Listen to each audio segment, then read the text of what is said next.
Welcome into Paul Catalina's top 5. Man, we've gone through almost all the positions. I have not gotten to the specialist yet, which I will. You want me to find 5 long snappers? I don't know if I can. I know there's 5 long snappers available, and 5 of them won't get drafted.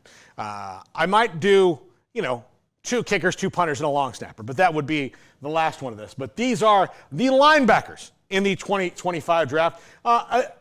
This class is probably richer in the middle than it is at the top, but really in the middle, you can find good linebackers in the middle of a draft. The Zach Thomases and Dat Wins and Sam Mills of the world, all kind of in the middle of the draft. But let's go to the top 5. Demetrius Knights from South Carolina. No later than the second round. Really big guy, really strong guy.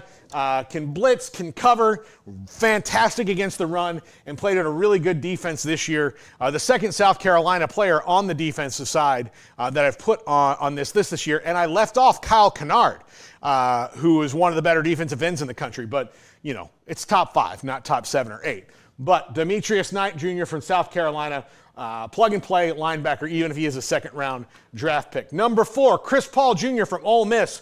Big playmaker. Here you see him with a turnover, but big guy, really gets around, plays in the middle really well. I think you can probably move him around the formation a little bit, but Chris Paul Jr. for sure, one of the best linebackers in this draft. The Ole Miss defense is going to have a hard time replacing him. Number 3, Barrett Carter from Clemson.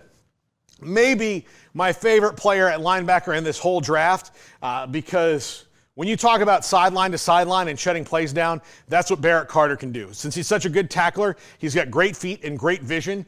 And whether it's the running game, the short passing game, whatever it is, sideline to sideline, he reads, he reacts, he gets there, he stops big plays, he stops small plays, he stops all the kind of plays. He is a superb athlete. I thought he would come out last year and didn't. Jeremiah Trotter Jr. did, wound up winning a Super Bowl in his rookie year with his father's team, the Eagles. But Barrett Carter from Clemson I thought was better than Jeremiah Trotter Jr., who was really good. Barrett Carter out this year, and maybe my favorite linebacker in the draft, although Jack Kaiser from Notre Dame is kind of up there as well. If you're looking for a wheeled cooler, this is the Arctic 52-quart ultralight wheeled cooler. I hauled it on a deck, I hauled it downstairs, upstairs, grass, gravel, sandy road, mud puddles, the whole bit. And I gotta say, it is pretty darn tough. I really do like the wheels and the tow handle. It's easy to hold on to, even when full. It made it 6 full days with ice present, still keeping cool enough temperatures to keep drinks cold. This is a great cooler. And if you're looking for a new wheeled cooler that tows really nicely, this is a great option.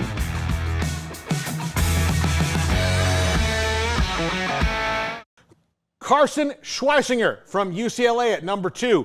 High for a UCLA player given their lot in life this year, but a true bright spot on that defense. You see he's really big. He can line up on the outside and rush the passer. He also is just really good against the run. Kind of a good old school linebacker. Where's number 49? He's not trying to be fancy. He's trying to be gritty. I like that. Wear 49 in the pros. Who wears 49? It's you. That's going to be your number, buddy.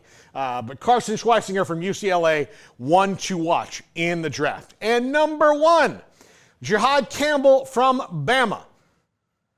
The best linebacker in this draft. Probably, again, this is not a top-heavy linebacker class. It's like a middle-heavy linebacker class.